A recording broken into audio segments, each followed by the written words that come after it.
Do you remember Daewoo Motors? The Korean company that took the world by storm only to disappear in the blink of an eye. A brand that you'll definitely remember with a lot of nostalgia. But how did this happen? It was the year 1936 in South Korea, right in the middle of the Japanese colonial period. Japanese. A boy named Kim Woo-chong is born, a curious kid who, even though he grew up amidst war conflicts, always dreamed big. And even though he delivered newspapers in his teenage years to help support his family, Kim wasn't exactly an ordinary person. His father, a prestigious university professor, allowed him to access a privileged education, something extremely rare in a war-torn and divided Korea.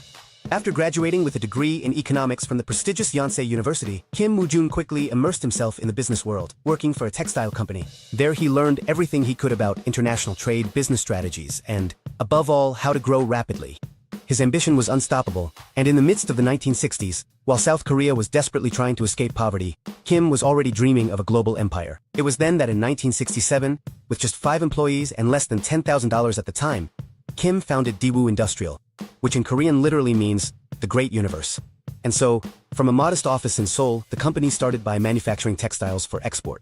In just 5 years, Daewoo already had contracts with Hong Kong, Singapore, and Australia, kicking off its international expansion at an impressive pace. But the real secret behind Daewoo's rapid growth came directly from the creation of Daewoo, directly from the support of the South Korean government.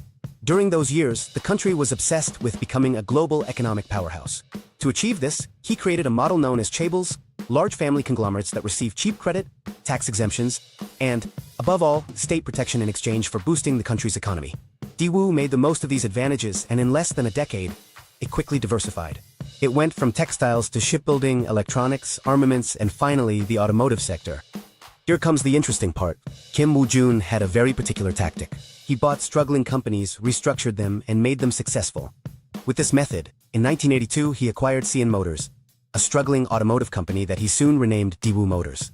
From here, Daewoo started launching affordable yet eye-catching vehicles, especially for emerging markets. Before long, models like the Daewoo Racer, the Aspero, and, above all, the legendary Tico, a small vehicle that became a cultural phenomenon in countries like Colombia, Chile, Poland, and Peru. This little car represented mobility and economic progress for thousands of families who could finally afford to have their own car. Who doesn't fondly remember their kid? This little giant that seemed to conquer the streets. The 1990s started with the company at its peak. By then, Daewoo Motors was already the second largest conglomerate in South Korea, surpassing global sales of giants like Renault and Nissan. But just when it seemed unstoppable, the story would take an unexpected turn. What could go wrong for this powerful Korean company at the height of its success? What fatal decisions did Kim Woo-jun make that put him in danger? Everything he had built. Daewoo Motors was growing on very shaky foundations. The company was expanding mainly thanks to debt.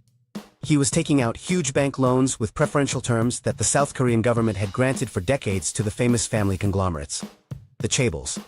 As long as the economy remained stable, no one questioned this strategy. It was a model that had worked well in Korea up until then, allowing for unprecedented accelerated growth. But, as the saying goes, no tree grows to the sky. And in 1997, the perfect storm arrived to bring down this house of cards. That year, Southeast Asia faced a severe financial crisis that started in Thailand but quickly spread throughout the region. Countries like Indonesia, Malaysia, the Philippines, and especially South Korea saw their currencies lose value drastically in just a few days. The South Korean currency, lost more than half of its value in just a few weeks, which was catastrophic for companies like Daewoo that had huge debts in dollars. Imagine for a moment that you have a huge mortgage in dollars, but overnight, your salary and savings in pesos lose half their value. Well, that's exactly what happened to Daewoo, but multiplied by billions. The conglomerate's debt became practically unpayable in just a few days. But the most surprising thing at this point was not just the crisis, but Kim Woo-jun's reaction. While other Korean companies like Hyundai and Samsung immediately began cutting costs, selling assets, and reorganizing to survive, Kim decided to take the opposite approach. Expand even further. Instead of cutting costs, he acquired more companies in crisis, convinced that the crisis would be temporary and that Daewoo would emerge stronger. This risky strategy was initially seen as bold, but it soon became clear that it was financial suicide. The banks, alarmed by the situation, cut off the flow of money and demanded immediate repayment of the debts. Kim Goyan tried to panic, desperately negotiate with the South Korean government for financial support, something he had managed to do many times before. However, South Korea no longer had absolute control.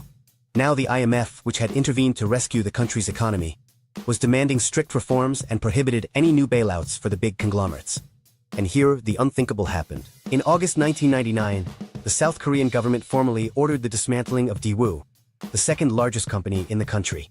At that time, the conglomerate's debt had risen to over $50 billion, which was completely unsustainable. It was a spectacular collapse that shook not just Korea, but the whole world, all of Asia. The collapse of Daewoo Motors not only meant job losses for thousands of families around the world, but also a severe emotional blow to consumers who trusted the brand. In countries like Colombia, Chile, Peru, and Poland, entire families saw the small Costa Rican as a symbol of their first real opportunity to own a vehicle. Now, all of that was at risk. Meanwhile, Kim Woo-jun, the man who had built that empire from scratch, had no choice but to flee the country, leaving behind a huge uncertainty about the future of the conglomerate. But the drama was just beginning. And so, with an unsustainable debt and an industrial empire that was starting to crumble, Daewoo Motors entered a dark tunnel from which it would never emerge. But what happened next? By 1999, Daewoo Motors' situation was desperate. The industrial empire, built over decades by Kim, looked like a giant with feet of clay, because behind the shine of their affordable cars and modern plants lay huge financial frauds. After the Asian crisis of 1997, when the South Korean economy collapsed and the IMF came into the country, an uncomfortable truth emerged. Daewoo had been cooking the books for years to hide an unsustainable debt. As researchers dug deeper, they discovered a labyrinth of interlinked loans. Daewoo borrowed money from one bank to pay off previous debts to another, and so on. It was like trying to cover a hole by digging an even deeper one. When everything finally came to light, the debt exceeded $50 billion, becoming one of the biggest financial scandals in South Korean history. Kim Goyan, unable to accept defeat, desperately tried to save his company by asking for more loans and offering bonds at sky-high rates. He even went as far as to offer bonds with a 30% annual interest rate, a desperate figure that, instead of inspiring confidence, only increased distrust among investors. Finally, when the banks completely shut off the money tap, Daewoo sank for good in 1999. What followed was dramatic. Factories closed, thousands of employees on the street, and an entire generation watching how the dream of accessible mobility collapsed in front of their eyes. Emerging countries, which dreamed of owning their own cars, now saw their symbol of progress disappear. Daewoo went from being a promise to becoming a bitter memory. Kim Woo-jun, meanwhile, couldn't handle the pressure and fled the country. For several years, he stayed in France and Vietnam. Far from the spotlight, while in Korea, his name was increasingly associated with corruption and financial chaos. It was a tough blow for South Korean national pride, watching as one of its economic heroes quickly turned into a media villain. But the worst was yet to come. In 2005, Kim surprised the world by voluntarily returning to South Korea, knowing he would be arrested immediately upon landing. What motivated him to return after all those years? In the shadows, when Kim Woo-jun set foot on South Korean soil again, he was immediately arrested at the Seoul airport in front of hundreds of cameras. The image of the once powerful businessman, arrested and handcuffed, became a national symbol. It marked the definitive end of an era of corporate excess. Kim was sentenced to 10 years in prison. But something surprising happens here. In 2007, just 18 months after being behind bars, he received a presidential pardon. Once again, the controversy flared up in South Korea. Many interpreted it as preferential treatment for a man who, despite his mistakes, had greatly contributed to the country's prosperity. Others called it a blatant injustice and an example of impunity.